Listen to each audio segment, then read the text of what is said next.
Digital থেকে smart Bangladesh বিনির্মাণে 2011 সাল থেকে তথ্য প্রযুক্তি খাতের 27টি ডিজিটাল সেবায় কর অব্যাহতি সুবিধা দিয়ে আসছে সরকার। এই সুবিধার উপর ভর করে প্রযুক্তি খাতের রপ্তানি আয় বেড়ে দাঁড়িয়েছে প্রায় $2 বিলিয়ন।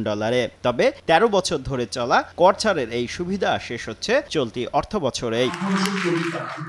কর অব্যাহতি বহাল থাকছে নাকি উঠে যাচ্ছে এমন দোলাচলের মধ্যেই বুধবার অনুষ্ঠিত হতে যাচ্ছে Bangladesh association of software and information services basis এর নির্বাচন। এই নির্বাচনে টিম স্মার্ট, ওয়ান টিম এবং টিম সাকসেস এই 3 প্যানেলের হয়ে প্রতিদ্বন্দ্বিতা করছেন 33 প্রার্থী। এর মধ্যে অ্যাডভান্স ইআরপির মোস্তাফিজুর রহমান সোহেলের নেতৃত্বে রয়েছে টিম স্মার্ট। কর অব্যাহতির বিষয়টি এবারের নির্বাচনী প্রচারণায় সর্বাধিক গুরুত্ব দিয়েছে প্যানেলটি। একই সঙ্গে কর ছাড় ইস্যুতে বর্তমান কমিটি জোরালো ভূমিকা রাখতে ব্যর্থ হয়েছে বলেও মনে করছে টিম স্মার্ট।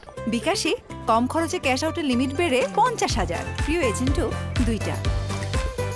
প্রেজেন্ট বোর্ডের দুর্বলতাটা সবাই দেখেছে, তারা হয়তো কিছু ভালো করেছে, কিন্তু মেন যে ইস্যুসটা যেটাতে পুরো ইন্ডাস্ট্রির পুরো ইকোসিস্টেমটা কিন্তু আমাদের ডেভেলপ হয়েছে এই ট্যাক্স হলিডেকে ঘিরেই। কারণ ট্যাক্স বিজনেসে আসলে মান প্রফিট করা সম্ভব না, এবং প্রতি মাসে এই যে আমাদের হিউম্যান রিসোর্সের স্যালারিটা ক্যারি করা খুব ডিফিকাল্ট একটা পার্ট। সেখানে ধরেন আপনার অ্যাক্সেস টু ফাইন্যান্সের একটা বড় প্রবলেম আছে। সেই জায়গায় যদি আবার ট্যাক্স দেওয়া লাগে, সেক্ষেত্রে আসলে আমাদের এই আইসিটি উদ্যোক্তাদের জন্য আসলে মাস শেষে ঘরে নেওয়ার মতো কোনো টাকাই থাকবে না, তো আসলে ঘর চালাতে সমস্যা হবে।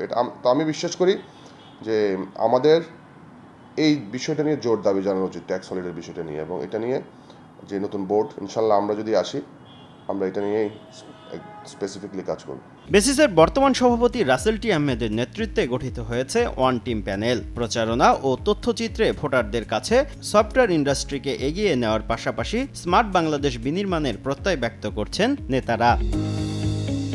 টিম সাকসেস প্যানেলের নেতৃত্ব দিচ্ছেন ফ্লোরা টেলিকমের মোস্তফা রফিকুল ইসলাম। প্রার্থী পরিচিতি সভায় বেসিসকে ঢেলে সাজানোর প্রতিশ্রুতি দিয়েছেন তিনি। পাশাপাশি সফটওয়্যার খাতের ব্র্যান্ডিংয়েও জোর দিচ্ছে প্যানেলটি।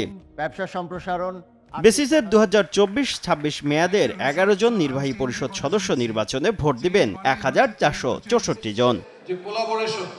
শুভ খান, সময় সংবাদ, ঢাকা।